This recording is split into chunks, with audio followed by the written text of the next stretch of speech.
historical information about the subject matter today, James Montgomery, followed by a first-person trail.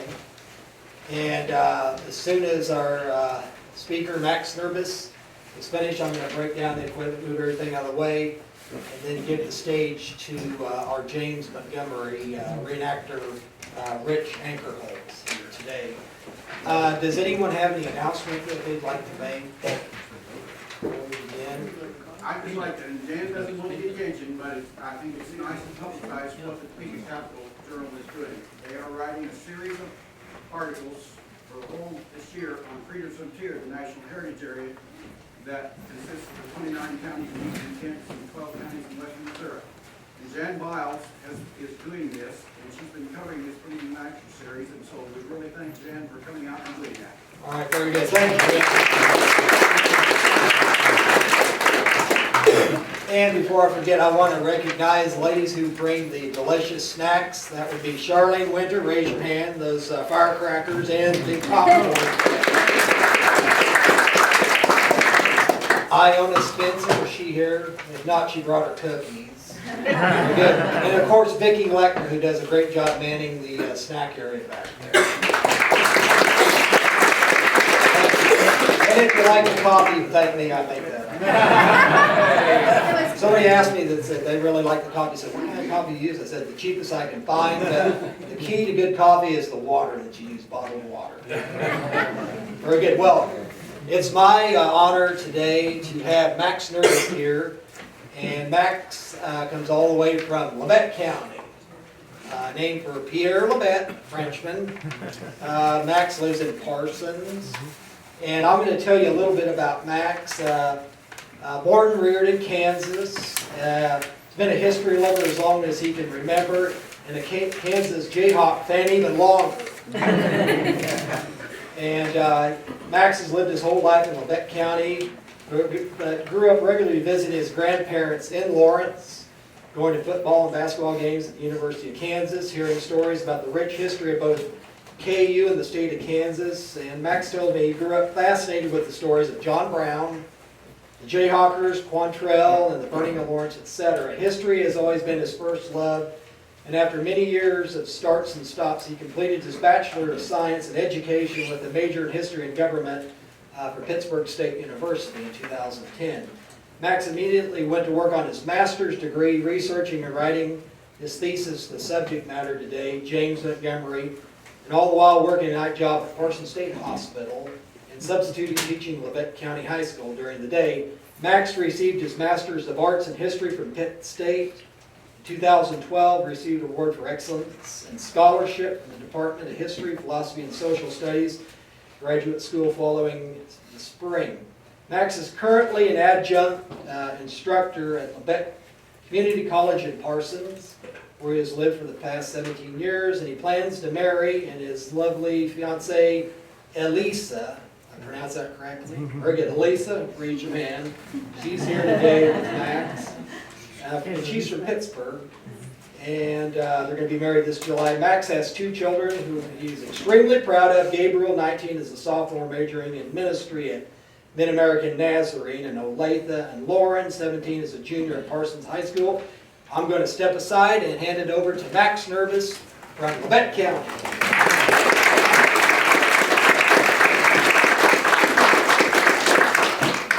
Thank you very much for the warm welcome. I'm very glad to see so many people here today. Really excited about it. This is my first public speaking engagement, so I'm a little nervous. So I hope that everybody stays with me on that. I'm used to speaking to about 10 or 12 students who are kind of bored. So. It'll be nice to speak to somebody who's actually interested in that. So. Second generation. Yeah. Okay, so no further ado, I'll just get started here. So when I first considered writing my master's thesis on James Montgomery, I was a little concerned that I wouldn't be able to find enough information to fill out 100 pages. I soon found out that wasn't going to be a problem at all. I finished with almost 200 pages, and I had to cut a lot out to get there. I'd always been fascinated by stories of the Border War and the first Jayhawkers, But I knew very little about Montgomery. Most of the modern Kansas or border war histories, they contain very little about Montgomery in the early days of jayhawking. He seems to be best known for his activities in the Civil War. First as colonel of the, let me change my slider. First he was colonel of the 3rd Kansas Volunteers in Jim Lane's Kansas Brigade in 1861 and 62.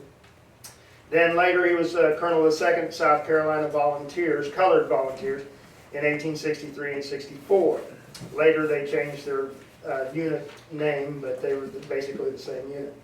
Known mostly as a ruthless marauder whose troops raided towns in Missouri and the Confederate coastline, torching and pillaging with reckless abandon. Montgomery he's perhaps most famous for burning down the town of Darien, Georgia, an event famously reenacted in the 1989 film Glory, which unfairly portrays him as a corrupt, racist war profiteer. However, it was a great movie, that's true. It was a great movie.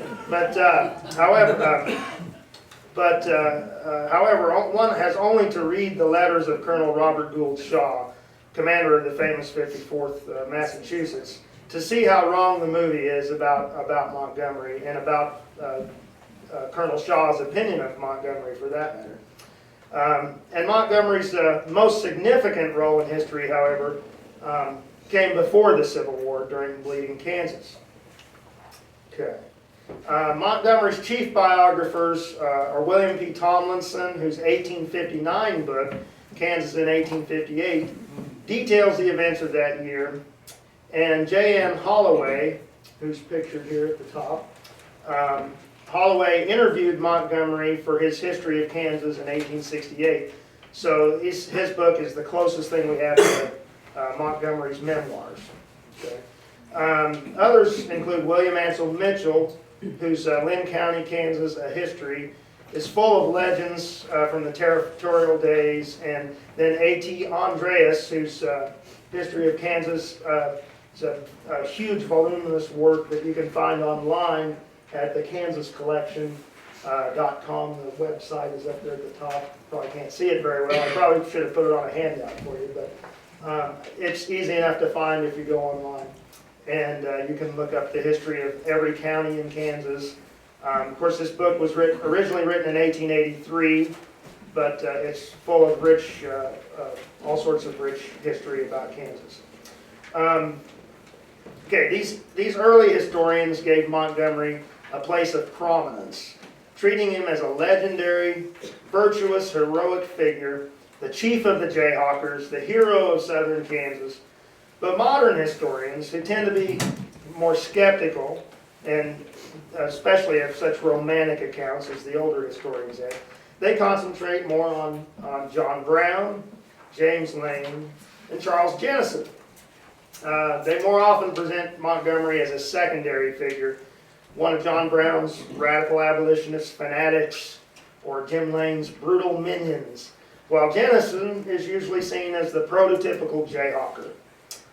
No doubt a lack of credible primary source material, especially on Montgomery's early life and first years in Kansas, has contributed to this.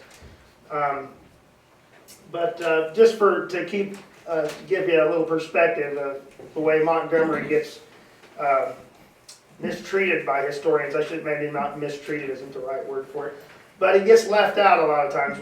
Tim just posted an article on Facebook this week about the burning of Osceola, which was one of the famous events from the border war. And Jim Lane always gets all the blame for burning Osceola. But if you have read Bryce Benedict's book about the Jayhawker Brigade in those days, he treats it very in detail. Makes it clear that it was actually James Montgomery who gave the order to burn the town, and Jim Lane wasn't even there until later that day or the next day. And so it was actually Montgomery who did the burning. And many articles about Osceola don't even mention Montgomery's name. They just blame it all on Lane. But he was actually the guy who gave the order. But back to the no credible primary source material. There's no surviving newspapers from southeastern Kansas prior to 1858, and many conflicting sources on Montgomery are suspect at best. But I was able to find a letter from his sister Hannah, which contains several valuable tidbits not found anywhere else, as well as a few other credible early sources, at least in part, corroborate these early historians and reinforce their narrative. The deeper I researched, I found that James Montgomery was a very complex individual one who fit neither caricature of Brown's disciple or Lane's lieutenant, and whose actions were of such significance that he clearly deserves the title, the original Jayhawker.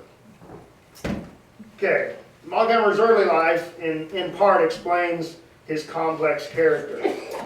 Born and raised in Ashtabula County, Ohio, which you see here on the map. Okay, this was a well-known region for abolitionist sentiments. But he spent most of his adult life, however, in Kentucky before coming to Kansas, the slave states of Kentucky, and then a couple of years in Pike County, Missouri. In fact, he even tutored plantation children in the bluegrass country in Kentucky, and his first wife was the daughter of a slaveholder. Montgomery later claimed, when talking to Colonel Shaw during the war, that he learned more about managing men there than at any other time.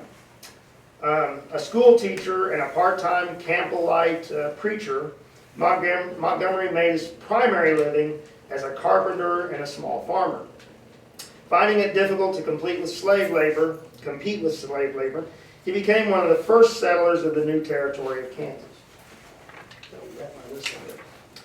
He bought a claim on Little Sugar Creek in Lynn County in July of 1854.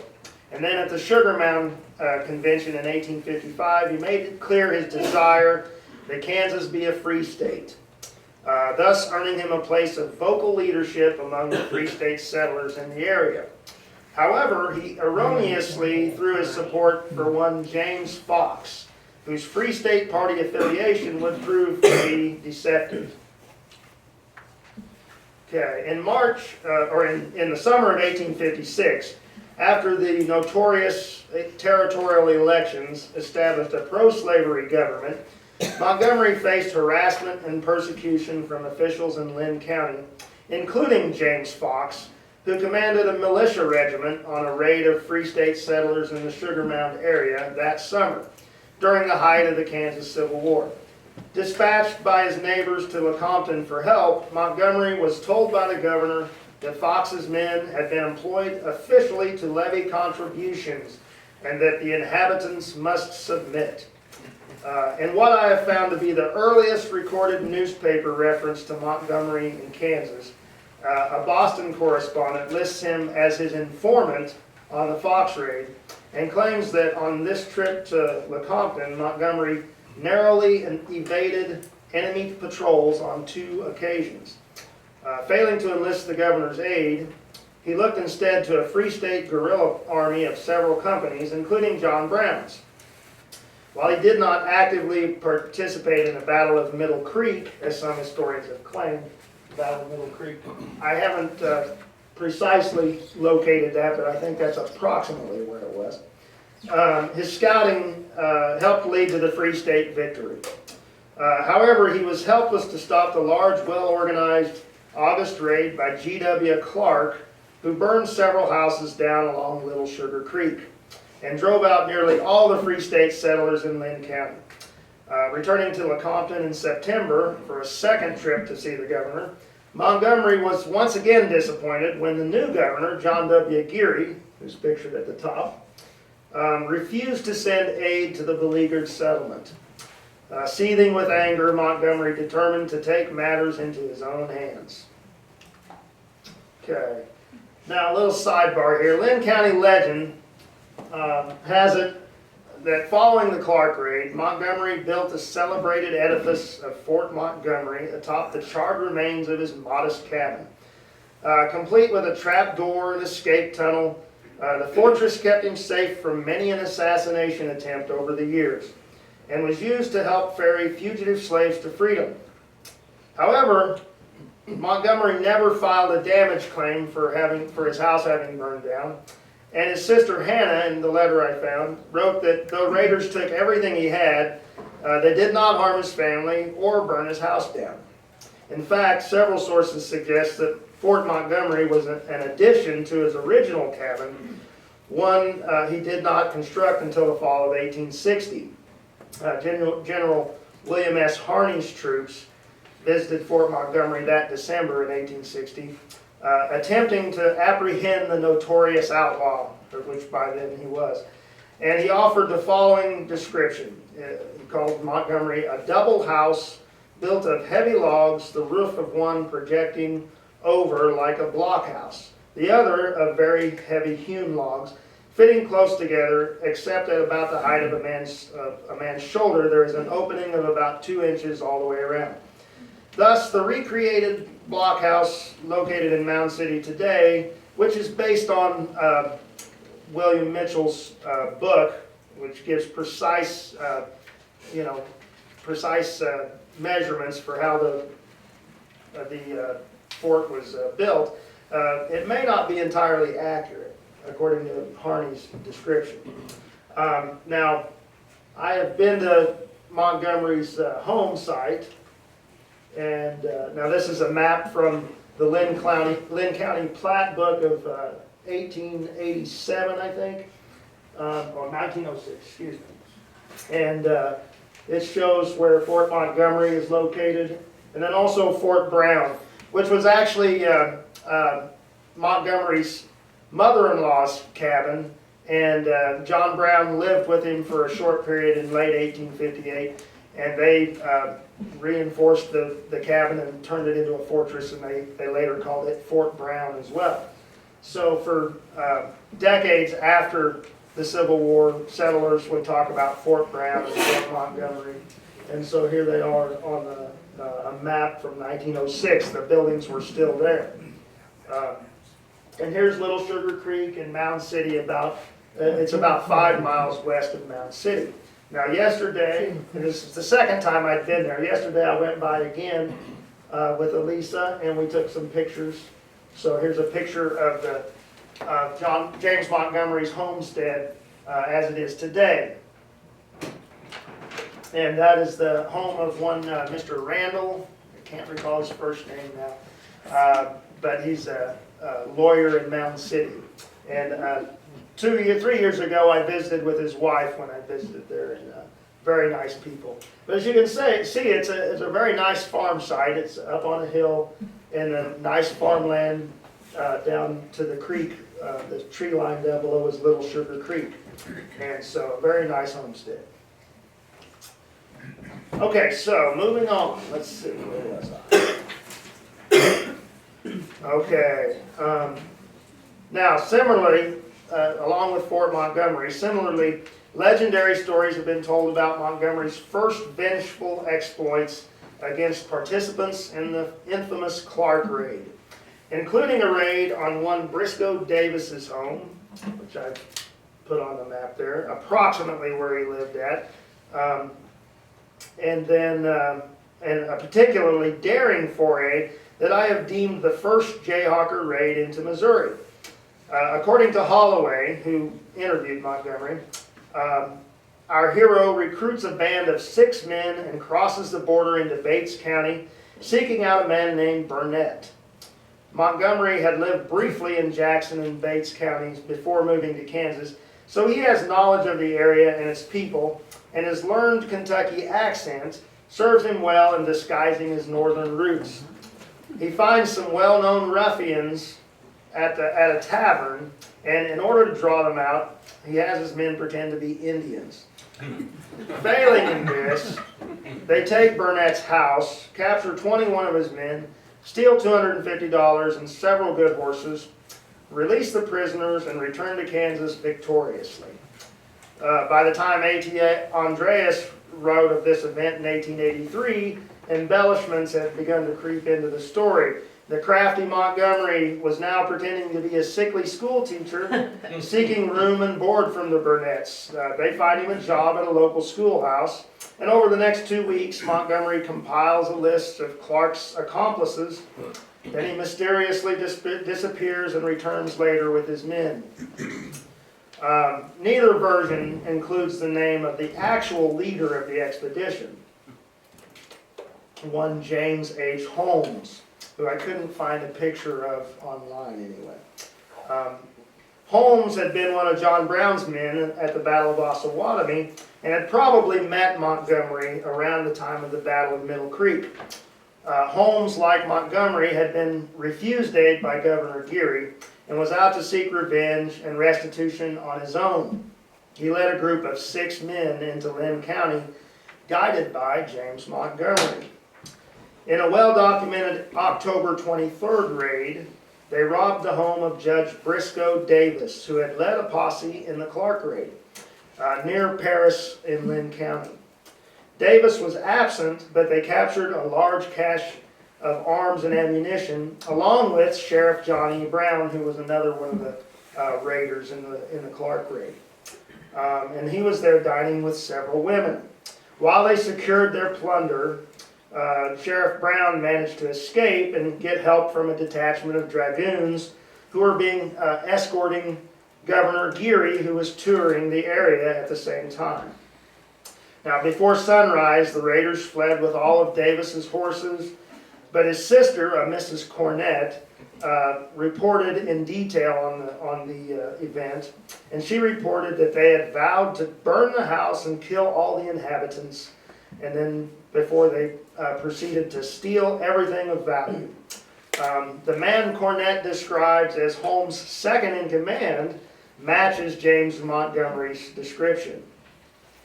So there's many stories about Montgomery's raid on Briscoe Davis's home. There's other stories about Holmes raiding Briscoe Davis, and I put it together that it was actually the same raid. They were in on it together. So, eluding the dragoons, then the Holmes gang then escapes into east into Missouri, once again guided by Montgomery on what Holmes would later call his first trip with a gun. Missouri newspapers record October 29th as the day they raided the home of Jerry Burnett, about 10 miles across the border near the small town of Papinsville. Now, Papinsville's not there today, but there's a small town called Rich Hill that's close by. And I think Burnett's home, and I need to go to Bates County and see if somebody can help me with it, but I haven't done it yet. But I think Burnett's home must have been close to where Rich Hill is today. I don't know if anybody's been there before, but it's just kind of a spot in the road along Highway 71. Anyway, according to the Cass County Democrat, the 7 Kansans, armed with Sharps rifles, revolving pistols, and bowie knives, rode up to the house and found that Mr. Burnett was not home. Mrs. Burnett agreed to let them feed their horses while she made them supper. Talking with 2 hired hands, they announced that they were abolitionists come to rob the premises. They took the men prisoner and proceeded to plunder the house. As they finished, Mr. Burnett and another man named Miller rode up to the gate, and they commanded them to lay down their guns and surrender. That is, the Jayhawkers commanded Mr. Burnett to lay down his guns.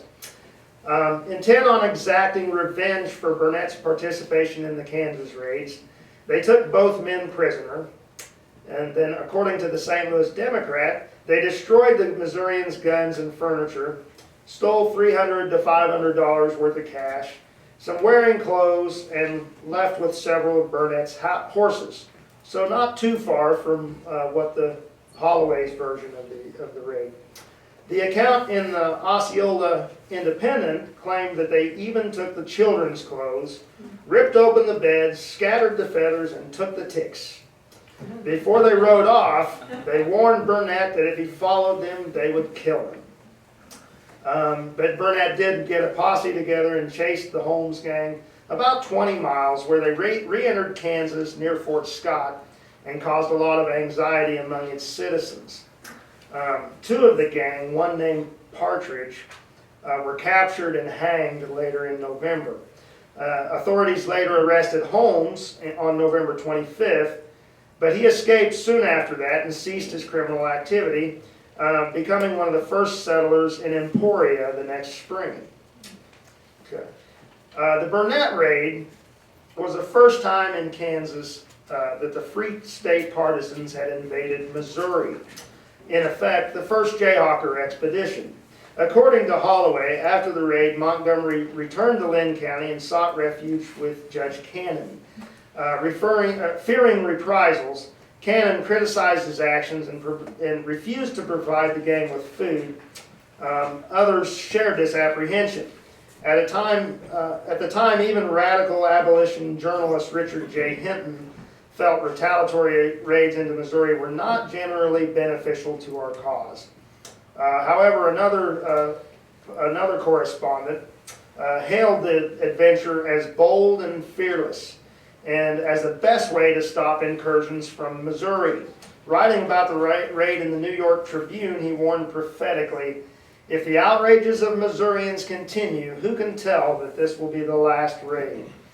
Prominent Kansas historian William E. Connolly in 1918 later justified the raid, reasoning that Montgomery merely took the equivalent of what Clark had stolen or destroyed and gave it back to the neediest settlers in Kansas. Okay, the Kansas tradition gives credit for the first Jayhawker raid to another, a man named Pat Devlin, a rowdy Irishman, supposedly coined the term jayhawking in August of 1856. A few days after border ruffians had raided Osawatomie, Devlin supposedly went out and came back, riding back into town, his mule overladen with plunder, and told curious observers he had been out jayhawking.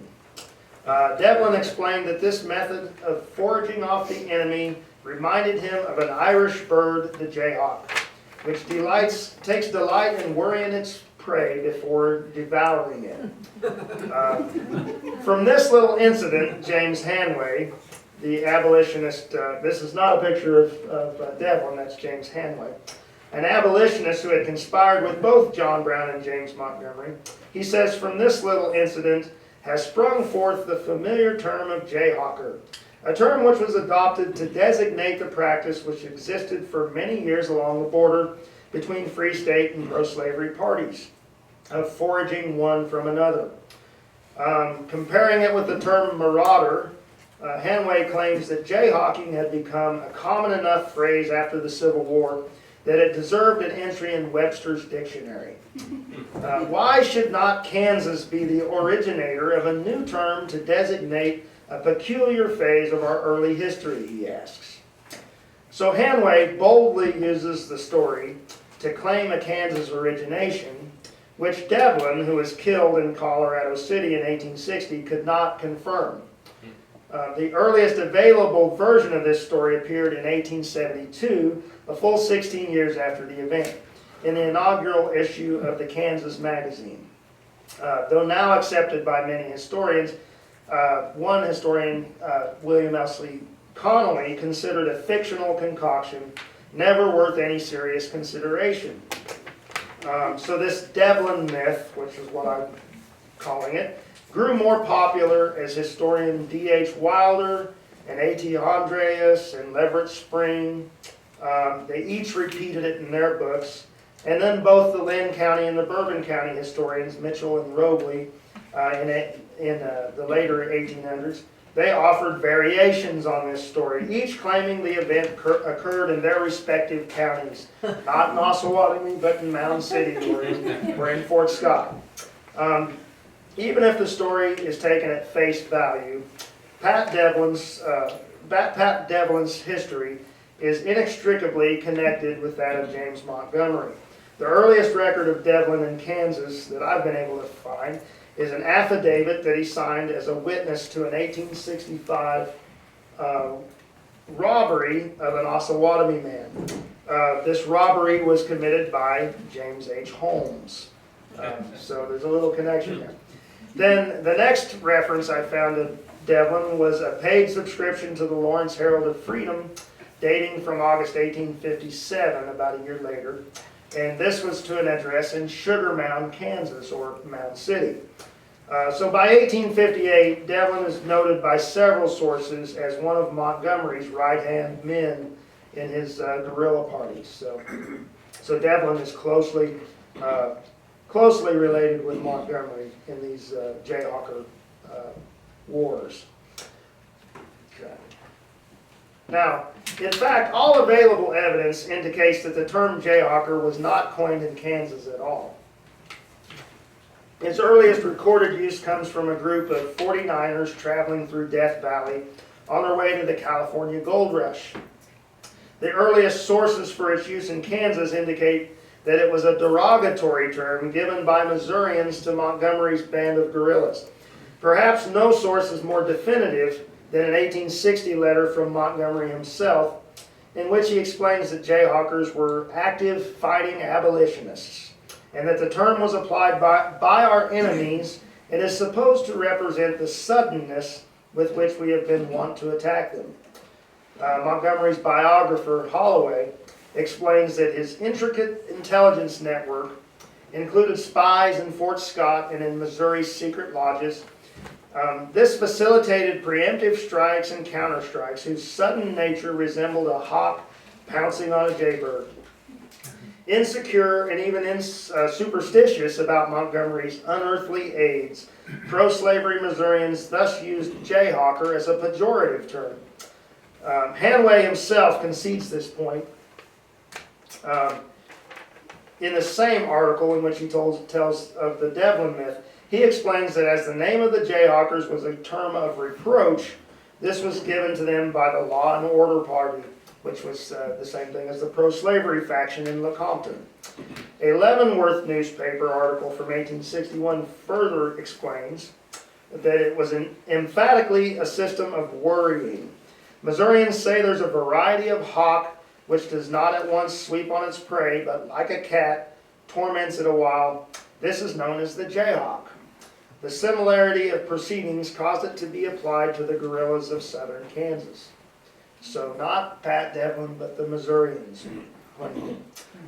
This same article claims that the term Jayhawker came to general use in the fall of 1857, and my research has pretty much backed that up. So, Montgomery's retaliatory raids ended shortly after the Burnett raid, when the Free State Party officially began a policy of using peaceful political means to advance their goals. He probably began forming his own guerrilla band in January 1857, when his enemies resumed harassing Free State settlers in Lynn County. Several reports from Lawrence indicate an attempt by pro-slavery partisans to drive one man from his claim along Little Sugar Creek. According to these not fully accredited accounts, the whole settlement was in arms, determined to drive back the aggressive Missourians at the point of a bayonet. Most of the displaced settlers had returned to their claims by then, often finding them occupied by pro-slavery men. And that spring, a major influx of new settlers from northern states gave Free Staters a solid majority in Lynn County. Ignoring legalities, Montgomery then formed his self-protective company and established rules of conduct. According to his sister Hannah's letter, the original company consisted of 19 members, the youngest being just 16 years old. They elected Montgomery their captain, vowing to spoil those who had spoiled them. Montgomery then proceeded to warn pro-slavery leaders out of Lynn County, harassing those who resisted and stealing their arms, ammunition, and horses. Montgomery's exceedingly persuasive way usually worked, his only apology to pro-slavery settlers being that there was not sufficient room for both parties. In his article later, in the same article that he talks about the Devlin myth, James Hanway goes on to describe the origins of Montgomery's guerrilla band, as you can see here. The Free State Party found a leader in the person of James Montgomery, a man of keenest sensibilities and an upright and honest man. A number of settlers were organized into a military company, and arms were donated to them by certain liberty-loving men in Boston. With these sharps rifles and a thorough organization, for they had their secret signs and recognition, they became a power which checked the arbitrary usurpations of the minions of slavery. It's a good writer, isn't it? Now, William Mitchell's Lynn County history maintains that there were 50 original members of Montgomery's company, and they each had a Sharps rifle. These immortal 50, which he terms them, they were the first and original Jayhawkers, who seldom functioned in companies of more than 30. And they adopted their derisive nickname as a badge of honor. Though considered marauding vigilantes by their enemies, Ed R. Smith, one of the early settlers, remembered them as young settlers of good character who invariably weeded out the bad apples. Okay. Some of Montgomery's best men were abolitionist newcomers from Monica, a town just north of Mound City, founded by Augustus Wattles. Now, Augustus Wattles had previously served as the assistant editor of the Lawrence Herald of Freedom. Now, Monica is not there today, but it's just north of where Mound City was. According to Lynn County lore, Montgomery had to fire up Mound City men with a persuasive speech in order to get their help, but Monicans, they answered his summons eagerly. However, not all Free State men supported Montgomery. The huge influx of settlers in the spring of 1857 included several moderate Democrats, such as Robert B. Mitchell. These men, who had not experienced the depredations of Fox and Clark raids, were understandably horrified by Montgomery's vigilante-style justice, taking the law into his own hands. At a Free State convention in Paris, which is another town that's no longer there, but you can see Paris just north of Monica on the map there. So at this Free State Party convention in the summer of 1857, Mitchell speaks against Montgomery, calling for law and order in Lynn County. So Mitchell and Montgomery they lived only 4 miles apart, and they become natural enemies, and social divisions emerge to reflect the political situation. In effect, Mound City and Monica Republicans avoided Paris Democrats at the post office. Now Mitchell, a veteran of the Mexican War, would go on to have a distinguished career commanding Kansas troops in the Civil War. But prior to that, he would be a thorn in Montgomery's side. So all his enemies weren't pro-slavery again. Some of them were good Free Staters. Montgomery's popularity won him, I probably should have changed that yet. Let me go back. Okay. Montgomery's popularity won him election as a senator in the Free State legislature in August of 1857, but he never took his seat, as the rogue government soon became unnecessary after the Free State Party won the territorial elections of October 1857. In preparation for these elections, in order to guard against another incursion by Missourians at the polls, party officials appointed James Lane to organize a Free State militia. I guess I do need to change it. Yeah. So James Lane organized the Free State militia as opposed to the territorial militia, because they were two separate parties at the time. And of course, the Free State Party was a rogue government that was considered illegal by the Law and Order Party. But Lane is given the job of starting this militia. And so in September, he commissioned James Montgomery, captain of the Little Sugar Creek Company, and he charged them with protection of the ballot box. So, according to newspaper reports, 60 well-armed Missourians, claiming to be former residents of Lynn County, encamped on Sugar Creek, intent on voting shortly before this election in October. But Free State partisans, well armed with Sharps rifles, controlled the polling place at Mound City on Election Day, threatening the life of every Democrat who dared to exercise the right of suffrage. So presumably this was Montgomery and his boys. Montgomery's actions, an imitation of border ruffian tactics, resulted in an overwhelming victory for the Free State Party at the Little Sugar Precinct, a vote of 63-2. In Bourbon County, south of Lynn County, the Democrats actually won this election by a wide margin. Judging by these results in a narrow margin, overall in Lynn County it was actually a narrow margin of victory. But so judging by these results, southern Kansas in 1857 was a Democratic stronghold. Now a large portion of these were probably loyal Buchanan Democrats. Not that they were pro-slavery, they were probably free state, but they were loyal to the Buchanan party machine. They supported Fort Scott's Epaphroditus Ransom, who was the former governor of Michigan. Though nominally free state, Montgomery understandably mistrusted these people. After all, he had supported James Fox in 1855, who had run on the free state ticket and then later came and raided the free state settlers. Besides, they had supported President Buchanan, who supported passage of the notorious Lecompton Constitution, which was at best a compromise with slavery. Not only that, but Buchanan had supported the Dred Scott decision, and he had personally appointed the infamous pro-slavery raider George W. Clark as the register of the new land office in Fort Scott, where he could exert an inordinate amount of influence on the distribution of unclaimed land. In addition, there were also rumors that began circulating that the South intended, they'd kind of given up on northern Kansas, but they hadn't given up on southern Kansas. They intended to create a new slave state by combining southern Kansas and the Indian Territory, which is now Oklahoma, of course, and they were going to call this Neosho after the Neosho River.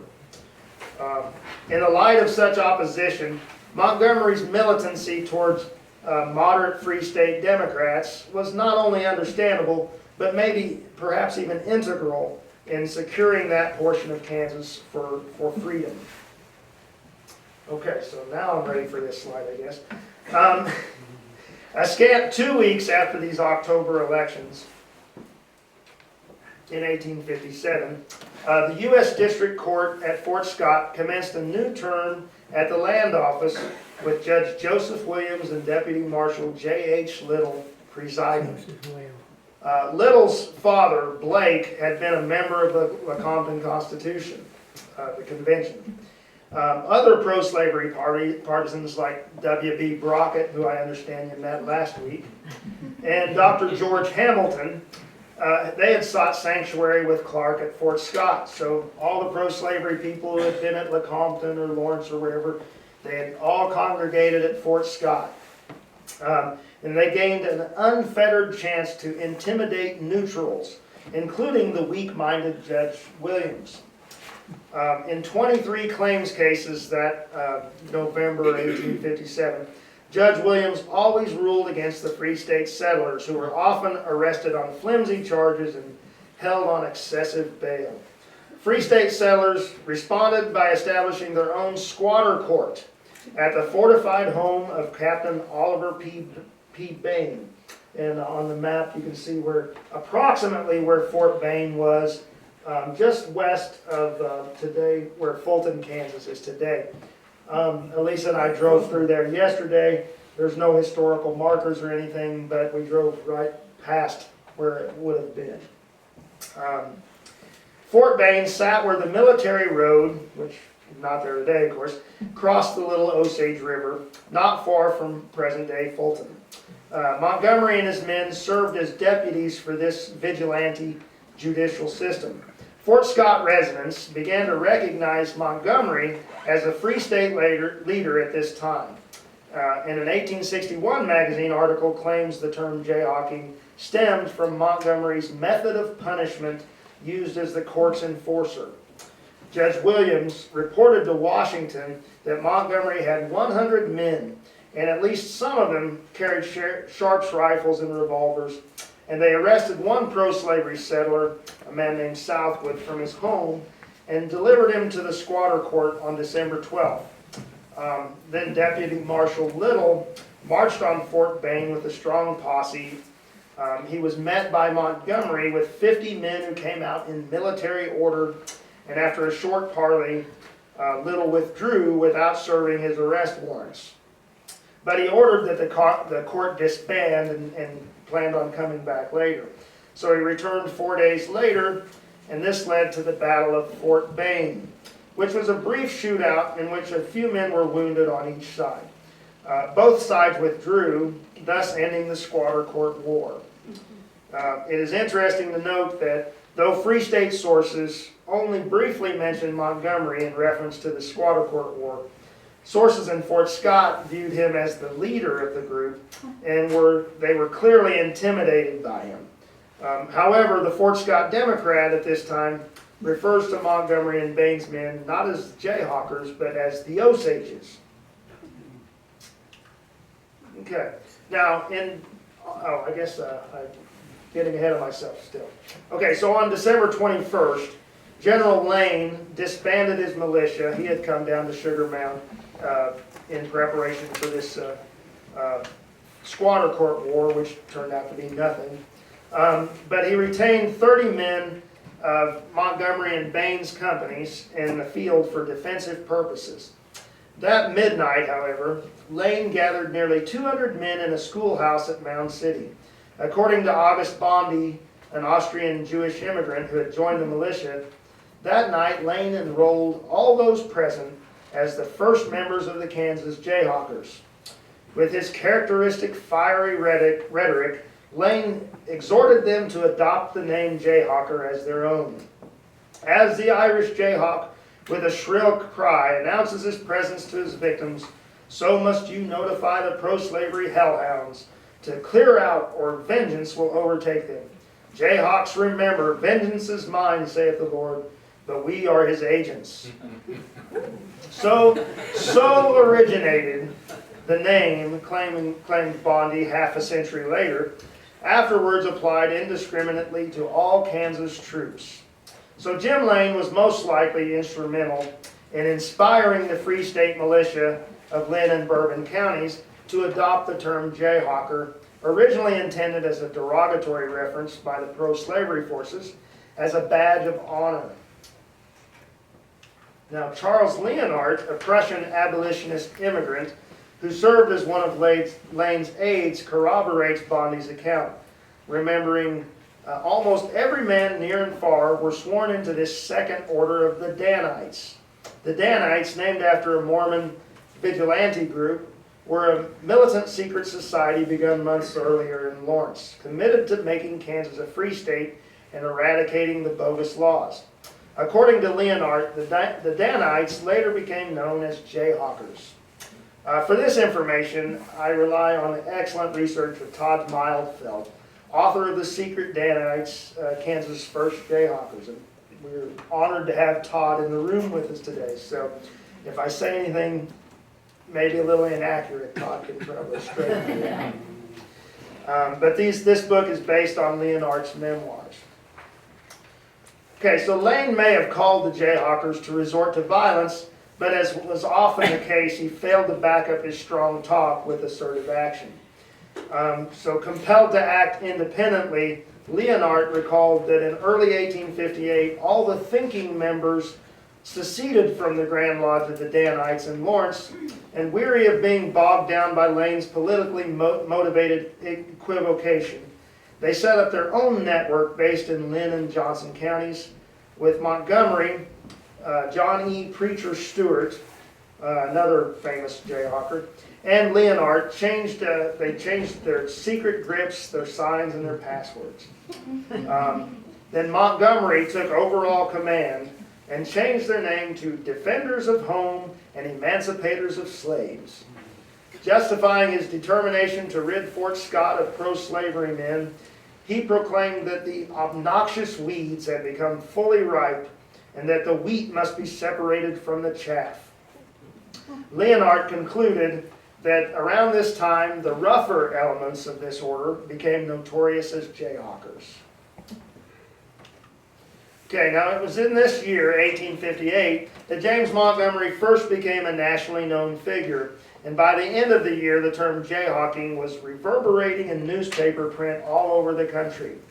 Now, Mr. Montgomery himself will regale you with his version of the events of this pivotal year. But I will point out a few notable items. Now, first, it's important to remember that the most significant issue at hand, along with land claims and such, was the notorious Lecompton Constitution, which was up for a vote in early 1858. Montgomery was uncompromisingly opposed to any vote supporting this nefarious legislation. He used his unique form of frontier justice to voice his opinion, and his first action for which he received national attention was his smashing of the ballot box at Mound City on January 4th. And this is they have a sign commemorating this in front of the Mound City Courthouse today. This was one of only 2 crimes for which he was actually charged. The other one being for his robbery of the post office at Willow Springs in Douglas County.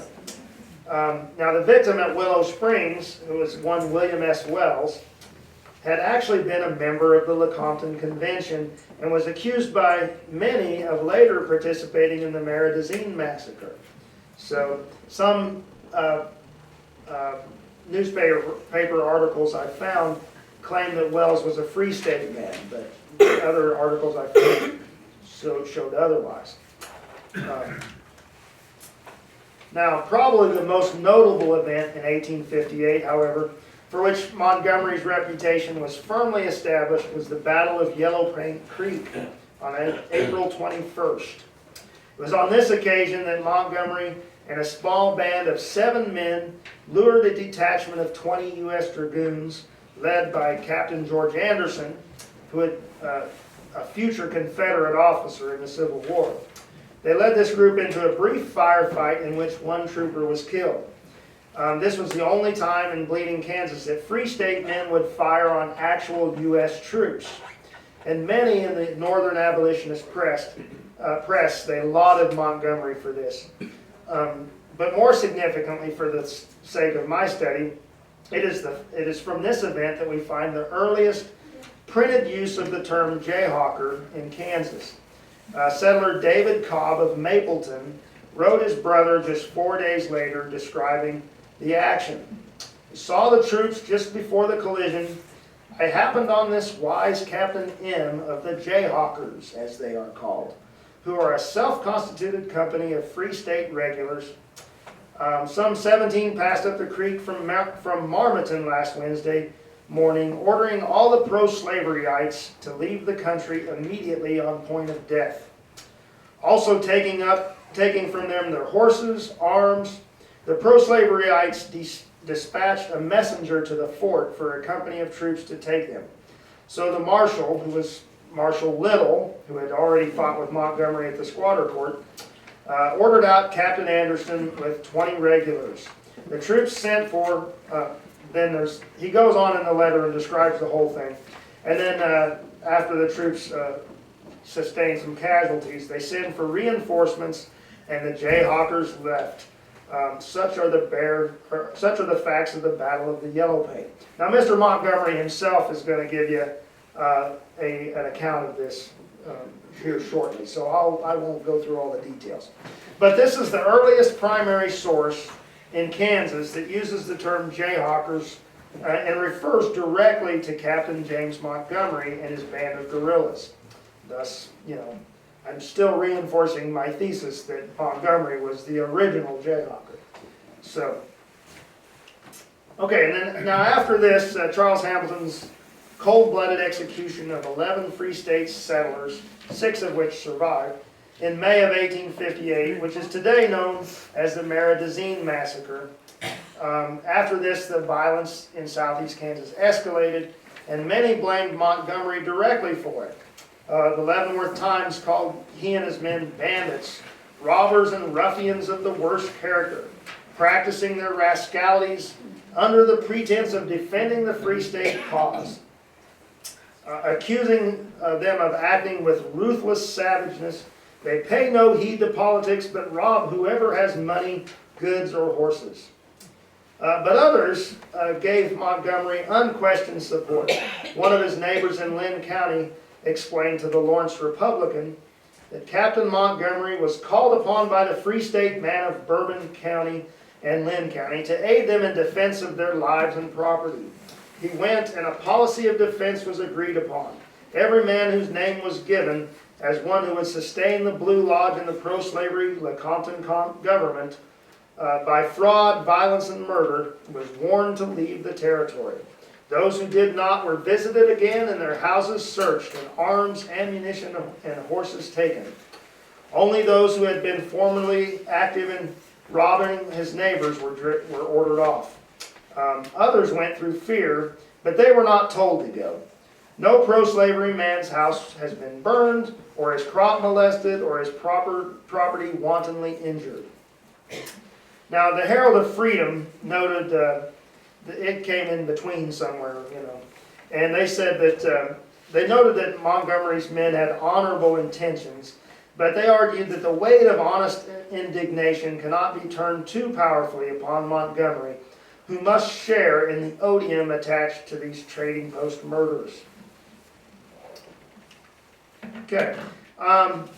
Territorial Governor James Denver was finally compelled to personally come down and make peace in Fort Scott that June. The Denver Compromise was understood by Montgomery to be a general amnesty for both his party and that of Charles Hamilton. Though he agreed to disband his company, he remained wary of future incursions by pro-slavery men and distrusted many so-called Free State officials like Sheriff Calvin McDaniel, who had actually been a member of James Fox's Raiders in 1856. It was at this time that he joined forces with John Brown, whose men reinforced Montgomery's mother-in-law's cabin and christened it Fort Brown. Not long after this had been an assassination attempt of Montgomery. But by December of 1858, the Denver Compromise had pretty much been breached and the hostilities had recommenced. And Montgomery had a problem. He had one of his men being held prisoner in Fort Scott. So in December of 1858, this was the famous event when jayhawking became nationally known. The extent of the Jayhawker network became apparent at this point as small companies of armed men converged on Fort Bain the night of December 15, 1858. Samuel N. Wood of Lawrence, H. Williams of Osawatomie, and Preston Plum of Emporia each led contingents, joining Montgomery's Lynn and Bourbon County men. Now, Wood had been a key player in the Wakarusa War in 1855. H. Williams had been with John Brown as his second lieutenant in 1856, and Preston Plum, who today has a building at Emporia State named after him, had served as one of Jim Lane's aides during the Squatter Court War. And he no doubt knew James H. Holmes, who had moved and settled in Emporia. Now, Charles Jennison also was, of course, with Montgomery at this time, one of his men, along with Pat Devlin, and they rode with Montgomery. Now, John Brown actually joined this group as well, and some of his men, and John Brown presumed that he would be put in command of the whole group. But to his dismay, they voted James Montgomery to command the group instead. This would be the largest single force of 70 men that Montgomery would lead prior to the Civil War. In the ensuing raid, Benjamin Rice, Montgomery's man, was freed, and then John Little, who had fought Montgomery at both Fort Bain and the Yellow Paint, and whose father was a member of the Lecompton Convention, was shot and killed by one of Brown's men. And then afterwards, Jennison and Devlin led the Jayhawkers in robbing and pillaging the town and its residents. Now, shortly after this, John Brown's famous raid into Vernon County, Missouri, where he emancipated 11 slaves and killed one slaveholder, followed on the heels of this Fort Scott raid. It was from these incidents that the term Jayhawkers came to national notoriety, although mostly in a negative light. Now Montgomery did not approve of John Brown's raid into Missouri, and he had refused to join Brown on the raid. And then, much to John Brown's consternation, he also refused to join him for his infamous Harper's Ferry raid in October 1859. So once again, Montgomery was not a blind disciple of John Brown. Okay. Now, the Jayhawker War of 1859 was soon diffused when the territorial legislature passed the controversial Amnesty Act, once again forgiving Montgomery, his men, and any of their enemies of all crimes committed since the Denver Compromise of the previous summer. Montgomery had boldly marched into Lawrence, then in January 1859, to face trial, and was given enthusiastic support by the citizens there. Invited to present his case publicly, he addressed a packed crowd in the Congregational Church and received cheers and standing ovations. A correspondent of the New York Evening Post described the scene. In person, he is above the medium height, of large muscular frame, somewhat gaunt and worn in appearance. His features are good, the general expression being much like that of the ordinary representations of Colonel Fremont. Of course, John C. Fremont had been the Republican candidate for president in 1856, so he was kind of a hero of the abolitionist people. His unkempt hair and ragged full beard lent a certain appearance of ferocity to his countenance, which is contradicted by the mild light of his keen blue eye and the almost feminine softness of his well-modulated voice. His manner is easy and graceful, and the slight embarrassment which attended his first sentences soon gave place to a flow of modest and simple oratory, the more agreeable because so unexpected. His gestures were few and nervous, and his address was extemporaneous, the only assistance being a slip of paper, which he held in his hand and to which he referred for the main points of his discourse. Montgomery frequently surprised those who met him for the first time, expecting some sort of uneducated frontier ruffian. They were always surprised to find, and they were impressed with his mild manner, his intelligence, civility, and apparent piety. They also noticed his penetrating glare and his fiendish internal laugh. As he spoke, Montgomery displayed a covert vein of strange irony with a strange semi-maniacal laugh, inhuman, cold, and passionless, and a disregard for several unfortunate murders that had betrayed a sense of frontier justice, indicating the oblique angle at which he looks at questions of right and wrong. Now, in this same speech, he doesn't record all of Montgomery's speech, but they do say that Montgomery says a guerrilla band must be self-sustaining. They must have horses, food, and clothing. They must anticipate and cripple the movements of the enemy. So we took all the horses and corn we wanted, and I began to live in a house that was built by a Southern gentleman. Now this speech echoes a speech that William P. Tomlinson records in Kansas 1858. Thus it was Montgomery, not Charles Jennison, who some historians have claimed, who first pioneered this practice of long-term, self-sustaining guerrilla warfare.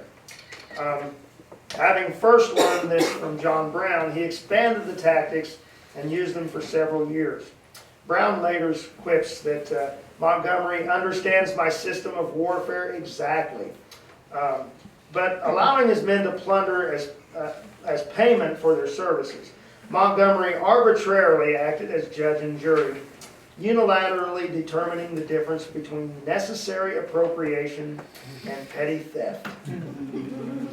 But jayhawking soon expanded beyond his control, and many people held him responsible for the lawlessness his tactics engendered.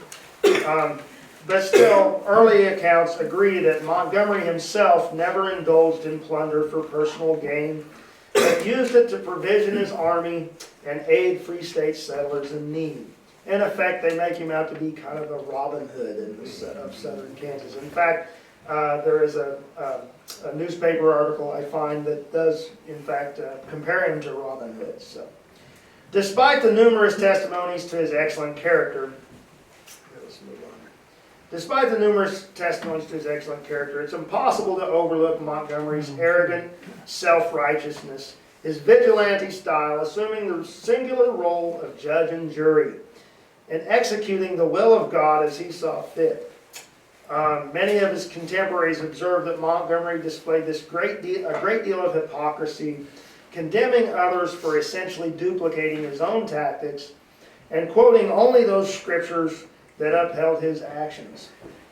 The extreme jayhawking that plagued the Kansas-Missouri border during the Civil War caused the term to be regarded as one of ill repute, prompting Montgomery to feel the need to distance himself from the Jayhawkers. By 1862, in fact, he's blackballed by the Lane and Jennison faction in Kansas, which is why he ended up getting a commission leading black troops in the East Coast, because he was no longer available to get a commission in Kansas because of James Lane. They were feuding now. Now, Holloway, who interviewed Montgomery after the war, wrote famously that Montgomery was of the Jayhawkers without personally being a Jayhawker. Now, disapproving of many of his men's actions, he was obliged to go with them in things that he did not endorse or lose his influence over them. Such sentiments, though they failed to acknowledge Montgomery's role as the original Jayhawker. In fact, the practice was born and developed under his leadership and did not evolve into the excessive and indiscriminate depredations it became famous for until 1861. But it was Montgomery's original, more honorable purposes that gave rise to the moniker's adoption as a state nickname. By examining his motives, we can today better define what it meant to be a Jayhawker. Botkin, one of the settlers in Lynn County, remembers that Montgomery considered opposition to the extension of slavery to be a noble duty and a holy endeavor. His primary goal, beginning the day he crossed into Lynn County, had been to make Kansas a free state. Failing in all peaceful political measures, he resorted to aggressive resistance, leading to the formation of the first Kansas Jayhawkers. Once Kansas was free, and after John Brown's heroic martyrdom, Montgomery adopted a newfound zeal for advancing the cause of the Negro slave, aiding escapees, harboring fugitives, and employing them in his army or on his farm. He personally preached a doctrine of freedom and education for the black man. He had become a practical abolitionist. After the war began, Montgomery adopted a policy of total war against slavery and secession, burning and pillaging rebellious towns in Missouri and the Deep South with an unequaled passion. But despite the appalling reputation Jayhawkers acquired during the war, the people of Kansas much preferred them to their murderous counterparts, the bushwhackers of Quantrill, Bloody Bill Anderson, and others. And while Kansas complained of the epidemic of petty thievery, along with a mafia-like criminal network of politically domineering Lane Jennison faction, they more often pleaded with authorities to do something about raids from marauding Missourians. Jayhawkers were at least on the right side of the conflict. This is illustrated well by the spread of the term to other regions during the war. There were armed bands of Unionists derisively called Jayhawkers by Confederate authorities. They cropped up in Louisiana, Texas, and Arkansas. These Jayhawker cells refused to join the Confederate cause and fought for their rights, much as Kansans had refused to be cooed by the legal authorities in the 1850s. Though Montgomery and his small band had first earned this badge of honor, by the end of the Civil War, all Kansans could take pride in it. The trying times of bleeding Kansas called for men of extraordinary resolve to take unprecedented measures. James Montgomery was just the kind of man Kansas needed. If he was arrogant, self-righteous, and hypocritical, at least he fought on the right side of the issue. his guerrilla band continued to pursue an aggressive course despite lack of support from many Free State leaders, and he kept pro-slavery partisans out of Kansas. He deserves much of the blame for the border's continual state of unrest, but without his determined stand, Bourbon and Lynn counties may have become pro-slavery strongholds and a dangerous rebel salient during the war. He did not start the struggle between Kansas and Missouri, but his actions intensified the blood feud that escalated the conflict and led to the extremely violent period known as the Border War. But determined to fight fire with fire, Montgomery's personal war against slavery terrorized Missouri aggressors and inspired like-minded patriots to do the same, establishing the legacy of the Kansas Jayhawkers.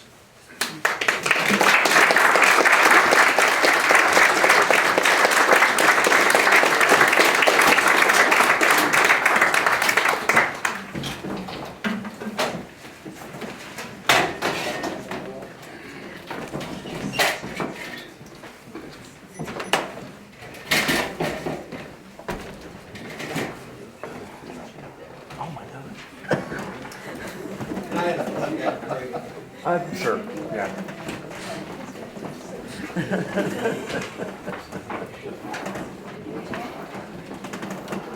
If you'd like to stand before James Montgomery makes his appearance, please stand. Need to use the restroom.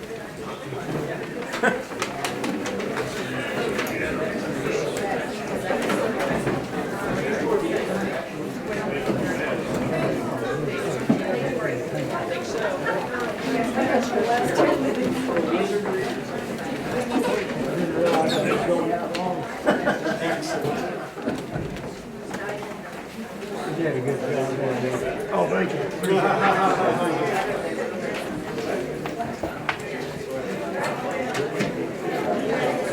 Do you know when the Kansas Jayhawker sports team took that name? Well, no, I have not researched that. Yeah, well, I mean, of course, they were inspired by it. Yeah, but I was wondering, like, Now, I have found newspaper from Labette County that they had a baseball team in by 1870 that they called the Jayhawkers. So, Lynn County adopted it.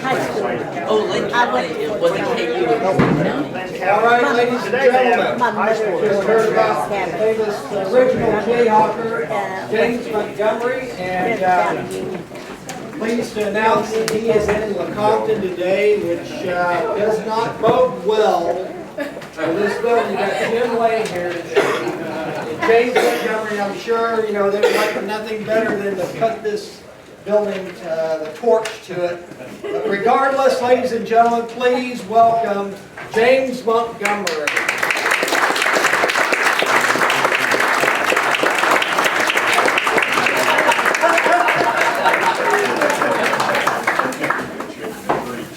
Afternoon, ladies and gentlemen. The year of our Lord 1858 was a very eventful year. Now I know somebody somewhere at some time is going to want to sit down, make a collection of the events of 58, history of sorts. And if history has taught me anything, it's that such collections are oftentimes fraught with misinformation, exaggeration, and outright fabrication. I am here to discuss these events. It's only fitting and just that I be here in Constitution Hall, beautiful downtown Lecompton, Kansas, for it was in this very building in 58 where we had our first problem created here. That was that damnable Lecompton Constitution. Bogus legislation that would enslave one group of people while denying employment to another. When I realized what we were voting on in January of 58, I will admit that my emotions got the better of me. And I picked up the ballot box, wanting to make a quick end of it all, and hurl it against the wall, sending pieces of box and ballots everywhere. Some folks got mad about that. Down to the south of us in Bourbon County, Fort Scott to be exact, Fort Scott is a bastion of the Southern cause. Some of those fools actually voted for the Compton Constitution. They had problems of a different sort. The troops that had been sent to Fort Scott in late '57 to keep law and order decided law and order had been kept long enough and left. No sooner had they left than that champion of the Southern cause, George Washington Clark, safe in his federally appointed position with the land office, safe in having Circuit Court Judge Joseph Williams right there in his vest pocket, began encouraging the renewal of attacks on free soilers. One such fellow they attacked was a businessman out of Fort Scott by the name of D.B. Johnson. They took most everything he had. Now, Mr. Johnson had done work for me, done me a favor previously. When word got back to me that he was hoping that I could help find his property, well, I felt obliged. So I took my Self-Protection Association and we joined up with Oliver Bain and his Free State militia. About 40 of us rode in Fort Scott. Entire town knew we were coming. They met us on the outskirts of town, escorted us all the way to the middle of town, and all the smiles and assurances. Oh yes, we'll make sure Mr. Johnson gets his property back. George Clark and them boys, don't worry about them. They heard you were coming and went to Missouri. Here, have a nice breakfast. And we did. They fed us right well. After that meal was over, some of the boys got to looking around and found an item or two here and there that belonged to free soilers, taken in previous raids. These items were again taken, only this time they were returned to the rightful owners after we left town. Well, the mere presence of so many free soilers in that bastion of the Southern cause so upset that slavery-loving former governor of Michigan, old Epaphroditus Ransom, that he demanded Kansas Territorial Governor James Montgomery reinstate the troops in Fort Scott. 2 companies of cavalry came down under the command of Captain George Anderson. Once these boys got themselves established, George Clark crawled out from whatever rock he'd been under. And him and his cohorts, emboldened by federal troops, knowing they would protect his federal position, started a secret society called the Bloody Reds, an anti-free soil society that had the headquarters over in the Western Hotel. Needless to say, all thoughts of return to Mr. Johnson's property were quickly abandoned. Well, I felt kind of betrayed by this turn of events. So I got to thinking that these Southern supporters were so enamored with Fort Scott, then these Southern supporters all ought to live within Fort Scott. And me and the boys began a series of raids whereby we would push the Southern supporters off their homesteads, lock, stock, and barrel, mind you, into the confines of Fort Scott. While we were doing this, another group of raiders were running around, and they were only concerned with that lock, stock, and barrel of settlers. They were helping themselves to it. This was nothing more than raids for the sake of thievery. They claimed to be free soilers, but they weren't so. Nope. This was a rogue band of Southern sympathizers being assisted by none other than some of those troopers who came down to keep the peace. And of course, I got blamed for it all. Misinformation, exaggeration, fabrication. And that's the way the spring was going. Long about mid-April, me and the boys had had a hard night helping folks move off of property along Markham Road. Had our ponies out grazing, and we were spied by a cavalry patrol. There were more of them than there was of us. We decided to try to make a run for it. Well, cavalry horse flesh was a little better than our horse flesh. But once we got along the narrow confines of timber along Yellowfin Creek, we slipped off and set up an ambush. Did not let these cavalry ride blindly in the ambush. No, ladies and gentlemen. I stood out in front. When I saw the cavalry coming, I commenced to wave my arms, and I told them, "Stop! Ambush! Go back!" I gave them that warning 3 times. They ignored that warning 3 times. When it became obvious they were going to be upon us, I hollered at them, "Shoot the horses, boys!" and we opened fire. Cavalry returned fire. One of our fellows got hit. I saw several horses go down. Saw a couple of cavalry boys get blown out of the saddle. Understood one of them later died due to complications. Felt bad about that. One of the horses that fell belonged to none other than Captain Anderson himself. And when that horse fell, he pinned the good captain underneath him. Once the captain was pinned, that Anderson pursued. Our fellow wasn't hurt so bad he couldn't ride, and ride we did. Now, when this cavalry patrol got back to Fort Scott, word began to circulate as to what had happened. And I'm going to sum up real short and succinct. This is federal troops shooting at and engaging in gunfights with American citizens on what is to be American soil. A lot of folks in Fort Scott weren't too pleased about all that. The more conservative members banded together, decided they did not like the attention the Bloody Reds were having, and they forced them out of town. Captain George Anderson, about this time, also cleaned up some of his troopers and forced them out.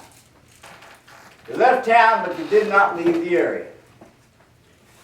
Charles Hamilton, brother of Dr. George Hamilton of Fort Scott, had a homestead up on a trading post, and that's where the Bloody Reds reconvened.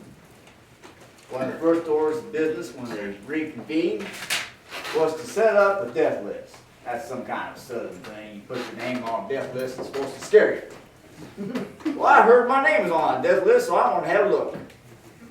Took my boys, and we went up to Charlie's place, and he wouldn't let us in.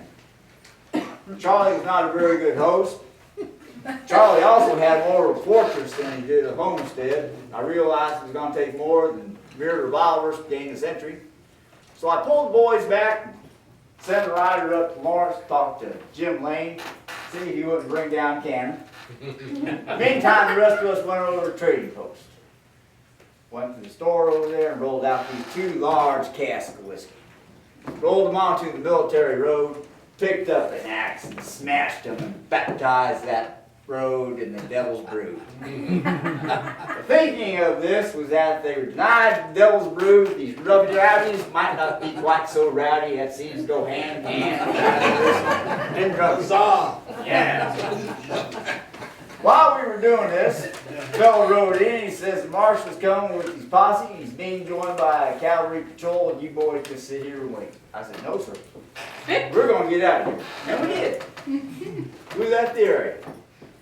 Charles Robinson did not leave the area, though. No, ladies and gentlemen. On May 19th, Charles took about 30 of his boys, and they went hunting. Hunting for free soils. Found a trading post area. They found 11 of them. Took these 11 unarmed men, marched them down the Arizine River, marched them up the ravine of that river, about a half mile from the Missouri border, lined them up, and shot them. Just shot them. Cold-blooded murder. After they did this, this gang of desperados went over to Missouri. Charlie himself went to Westport, where he found the editor of the Star of Empire newspaper. Told the editor the story. Here these boys were just out enjoying this Kansas spring sunshine when they were attacked by overwhelming numbers of free soilers. Only after a horrific firefight did Charlie and his boys emerge victorious, having put 11 such scoundrels in the dirt. Editor printed that paper. Editor printed that story. Disinformation, exaggeration, fabrication. We went over to Missouri a time or two to get at these boys, and every time we get close to them, the militia would get between us. Rather than trade shots with the militia and start an all-out war, we came back to Kansas. Shortly after all this, a couple of my boys intercepted the messenger coming out of Fort Scott. Coming up here to the colony. Had a satchel for the governor. Inside of that satchel were a number of arrest warrants for me and some of my boys. I removed those arrest warrants. We used them to start fires. Their paper was put to other uses, which I won't go into due to the delicate nature of the audience. But trust me, ladies, they were well used. So I wrote out a proposal. I put my own proposal in that satchel, and I sent the messenger on his way. Going to the governor, taking this. My proposal with the governor was that I would disband my self-protection association, send the boys home, and turn myself in if he would just get the troops out of Fort Scott and turn this whole section of Kansas underneath the protection of the Free State Partisans. Governor had a counter proposal. He proposed to the citizens of Lynn County to run us out of Lynn County in much the same fashion that the Fort Scott folks had run the Bloody Reds out. But since we were the only thing standing between the citizens and the Bloody Reds, that idea didn't work. But the governor done something else.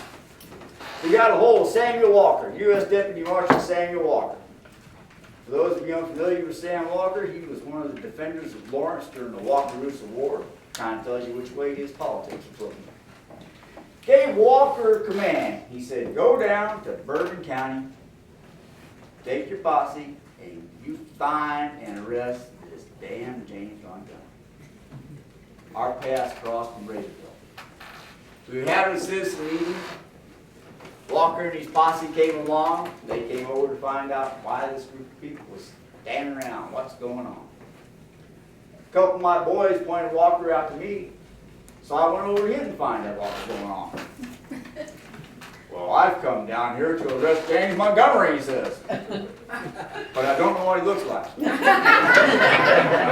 Oh, Marshal, you don't want to arrest James Montgomery. Well, why not, he demands. I said, see these boys, see the way they're armed? These are Montgomery supporters. But you can just as easily win them over. Well, how can I do that yet? So I told him, I said, down there in Fort Scott, one of these scoundrels, one of the masterminds of this trading post murders, a scoundrel by the name of George W. Clark. You go down there and arrest him and prove to these people here you're here to enforce the law on both sides of the slavery issue, you might be surprised what will happen. Well, if you've got the writs, I'm not the man to enforce them, he said. So we woke up a justice of the peace over in Mapleton Township and had him ride out a bunch of wards. Some of my boys joined up with Walker and posse. I went incognito, had a big old Mexican sombrero on, and I just over my shoulder. About 40 of us rode into Fort Scott. You always want to have enough people with you to get, when you go into Fort Scott, get your way out of Fort Scott. So we go riding past the Western Hotel, that den of iniquity. There's a bunch of, shall we say, call them Southern gentlemen sitting around on the front porch, drinking whiskey, telling lies, or whatever. As we ride past them, they begin training their guns on us. So we just kept on riding. They weren't the ones we were after. The scoundrel we was after was at the other hotel, the Free State Hotel just down the road, surrounded by 12 to 15 people, including none other than Deputy Sheriff H.P. Smith. So we ran our horses up in front of the hotel. Walker gets off his horse and he hands us writs over to Smith. Smith is standing there looking at him. Finally he says, these aren't worth the paper written on. Walker says, well, that may be, but I'm going to enforce them all the same. And he turns and he points to George Washington Clark and says, you're under arrest, Clark. And at that, Clark has been standing there on the porch. He's holding this old Army carbine. He picks it up and he starts to cock the hammer back. Walker just let his hand fall down to his revolver, kind of pointed at him. I am not a man to be trifled with, he said. Clark surrendered. It surprised me. I didn't think he had enough brains in his head to do that. He surrendered, but he surrendered with the stipulation that he remained in Fort Scott to face justice. Walker, not knowing the politics down there, said he didn't care where he faced justice at, just as long as everybody understood that he was arrested. And he told Smith, go get your prisoner. So Smith goes over there and he's standing beside Clark. And he's looking back at the riders, and who does he see? Me. That's James Montgomery, he says. Arrest him. I know there's an arrest warrant on him. I wrote it. So Walker, he's looking at me, and he looks back to Smith. He says, I know who that is, but I can't arrest him. Well, why not, he demands. So Walker pulls a page out of my book and says, see these boys? See the way they're armed? These are Montgomery supporters. Look down there at that hotel. See those boys? See the way they're armed? If I arrest Montgomery here, that's liable to be the spark that sets something off that we can't finish. No, I can't do it here. Well, Fort Scott being Fort Scott, whenever you get a group of riders coming in, the townsfolk all gather around. I mean, this is free entertainment, so they're trying to see what's going on. And they've got the gist of it. About half of them say, Montgomery, get a rope, hang him. The other half say, let him go, he's a freedom fighter, let him go. And they get to talking right face to face with one another. And they're arguing this over. I'm sitting on my horse and I'm looking at them. Nobody's paying any attention to me. So I motioned for a couple of my boys, and we just kind of walked our horses right through the crowd and right on out of Fort Scott. Didn't get very far. Didn't think we would. Intercepted by two posses now. Now Walker and his original posse. Now we also have a posse headed up by Smith. This Smith out of Fort Scott. Walker comes up to me and says, James Montgomery, you're under arrest. Oh, you're not going to take me back to Fort Scott, are you? No. Folks at Fort Scott said you can come on up here to the Compton, stand in front of Sterling Cato. So I said, yeah, that's better than going back to Fort Scott. So I said, I'm a man of peace, I'll go along. Took my guns out, handed them to my boys, and sent them on their way. Smith was just there with his posse to make sure that I got arrested, which he was satisfied. He went back to Fort Scott, and the rest of us continued on up. Got to Monica, that's how we pronounce it. Intercepted by a messenger out of Fort Scott with news. Without benefit of the trial, without any kind of hearing, probably without even having to be inside of the courtroom, George Washington Clark was exonerated of all charges by none other than Judge Joseph Williams. Thank you, Judge. They also told us that the remaining free soilers in Fort Scott were now worried they were going to become victims of retaliation. When he heard that, Walker turned to me. He said, why don't you go back there and see if you can't set up a defense? And I said, all right. Turned my pony and I started leaving. He said, whoa! I looked back at him and said, now if I call you, you come running. I said, all right, I will. And I will. Got back to Fort Scott. Talked it over, decided we weren't going to get justice for the trading post murders unless we did something so outrageous and we woke up powers to be all the way to Washington, D.C. if necessary. That meant a full outrage against Fort Scott. It was the night of June 6th. Dark and rainy night. Had to have a guide get us in town, which he did without any problems. They really do need to give their sentinels. Got us right beside the Western Hotel. Some of the boys began running back and forth from the stables, carrying bundles of dry straw, using their body to keep the straws dry. We had a tarp there, put the straw underneath this tarp. The guys were running over, pull the tarp off, only thing we have done. Hit up a light, stood back to watch a word burn. Got back over to the timberline. Before it could really take hold, got spotted by a citizen. He called out fire. Next thing you know, we have bucket brigade. Guys are passing their buckets. They're passing their buckets to one another. Got a bucket brigade going. And I said, all right, boys, it's time to let them know we're here. Fire, but keep your shooting high. We don't want to hurt anybody. We cut loose of all.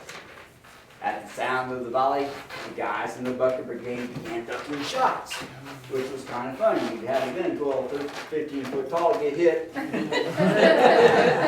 after we regained our composure, we loaded up again and fired off the second volley. And after the third volley, here came the troops. No problem, civilian troops are not like that.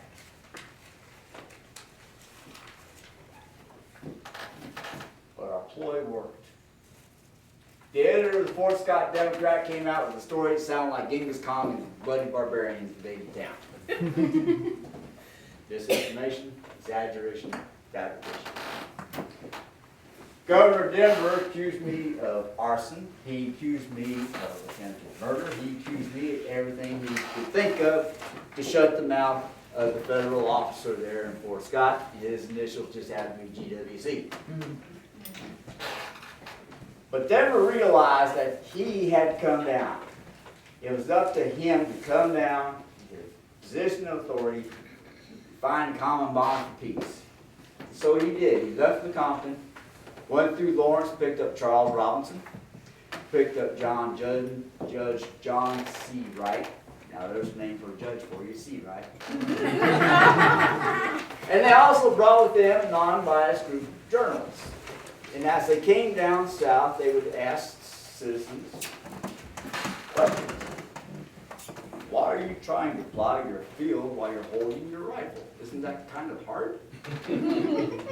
What are those boys looking for over there on that road? What are they expecting? Indians? How come that barn's burning over there? There's been no lighting here in quite a while.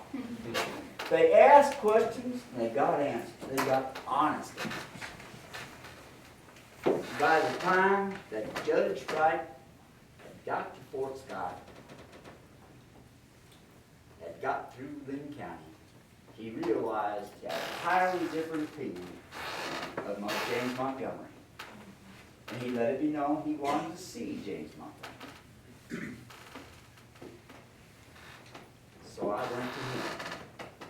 I could have been shot, I could have been arrested.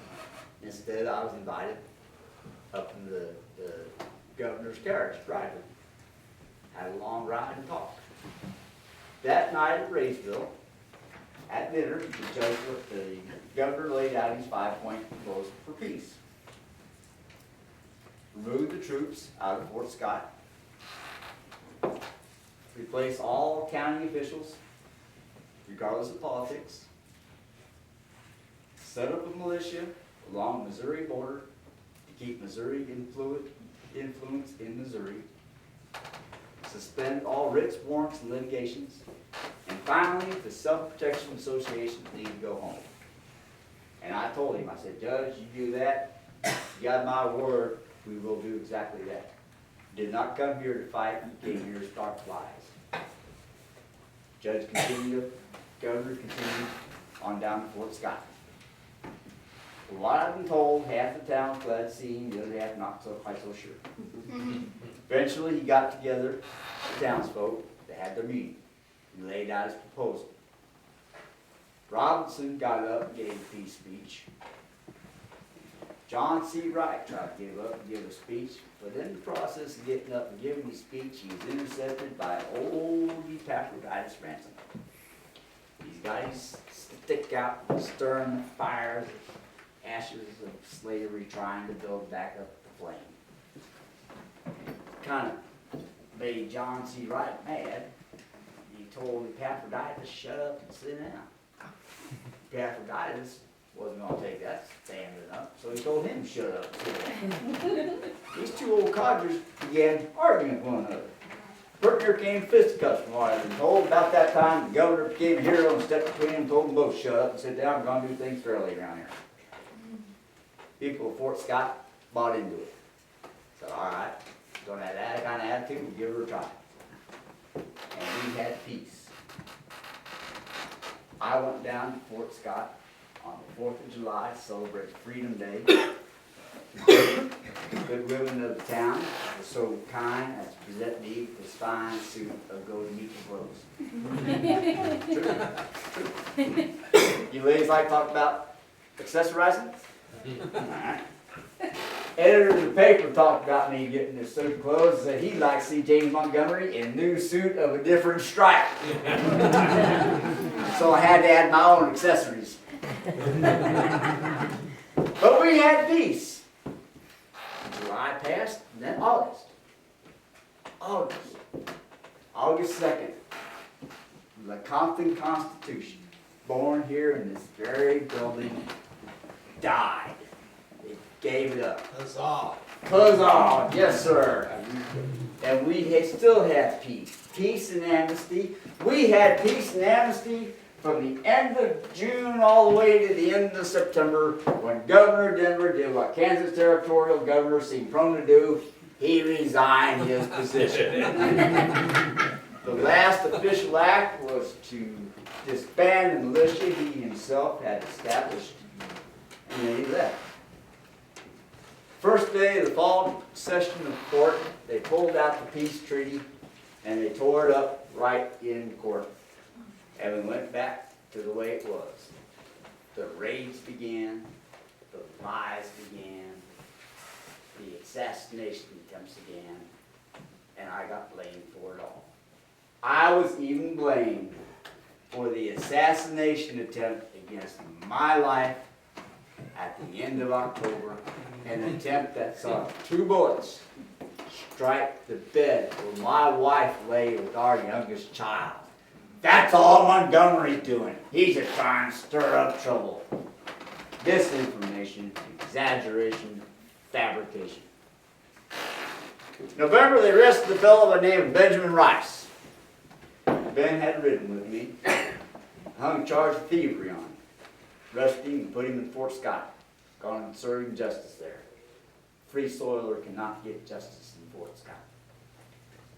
They found out they couldn't prove the thievery charge, so they changed the charge to murder about something that happened before the amnesty.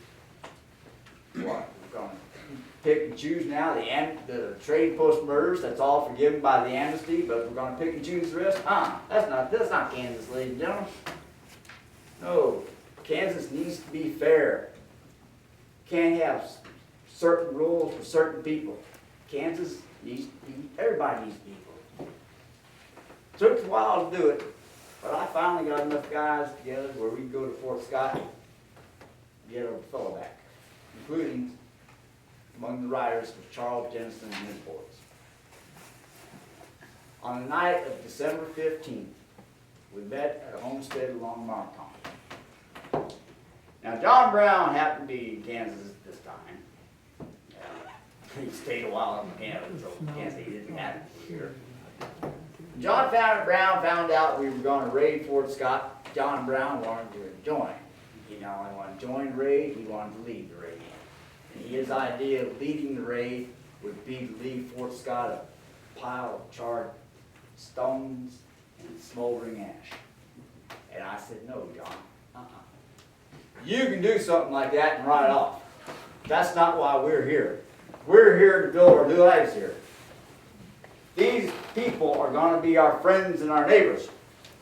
We will not do that. I've been here the longest. I will lead this raid, and there'll be none of that. John Brown kind of incensed about that. John Brown demanded a vote.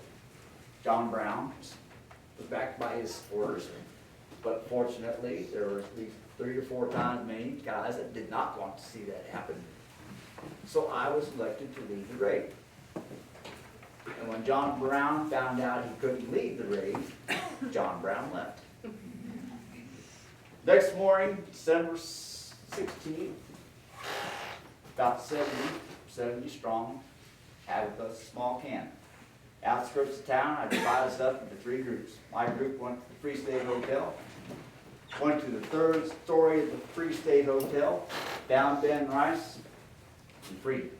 No problems whatsoever. They really do got to get better sentinel training. The other 2 groups surrounded the houses of the most prominent citizens. Mayor, sheriff, politicians, councilmen, other kind of folks. They surrounded the houses, and when the cry of raid went out, prominent people opened up the doors, and they were greeted by gentlemen standing there with rifles. and these gentlemen with rifles escorted them through the Sharps Corral. Now, if you're unfamiliar with that term, it's simply a circle of men holding their Sharps rifles. We had fires burning in that Sharps Corral because we didn't want these people to be uncomfortable. I mean, seriously, we're trying to do our best to keep this all on a level. We got our guy. All we have to do now is leave.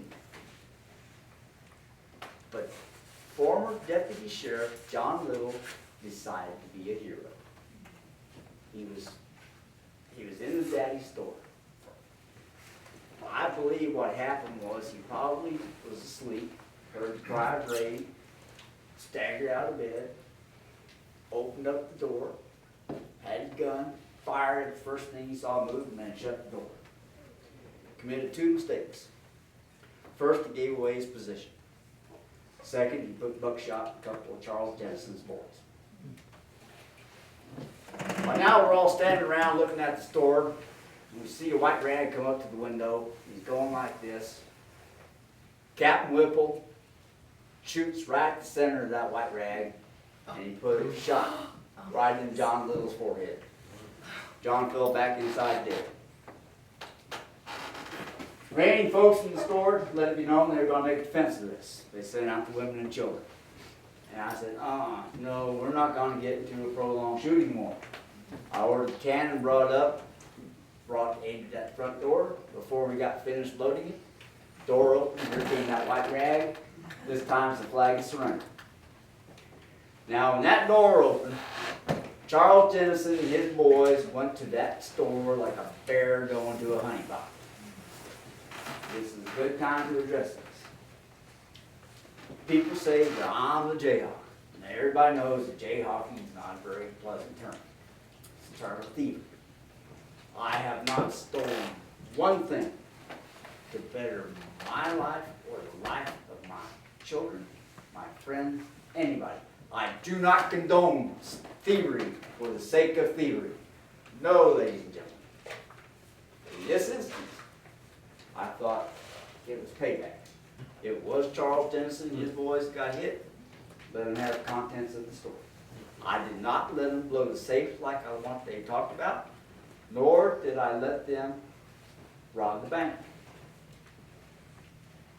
We went into Fort Scott and we got our man because a free soiler cannot find justice in Fort Scott. That's not what Kansas is all about. Kansas needs to be a free state. That's right, sir. Kansas needs to be a state where all of its people are equal, regardless if it's matters of law, job opportunities, education, equality. Kansas needs to be free. Kansas needs to be equal. One more thing. Please, think twice before you ever name a child Epaphroditus. Thank you very much.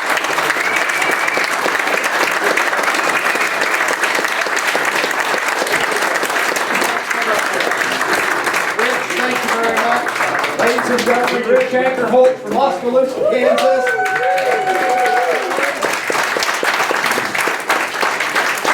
Rich is also a member of the Labette Reenactors, and if you haven't seen him perform as John Brown, you'll be quite impressed with him. He does a really demure John Brown.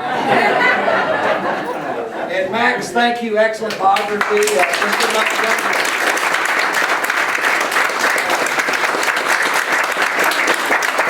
Those that might stay around and ask some questions, I'm sure Rich and Max would be more than pleased to answer any questions. Thank you all for coming out. Hope to see you next Sunday.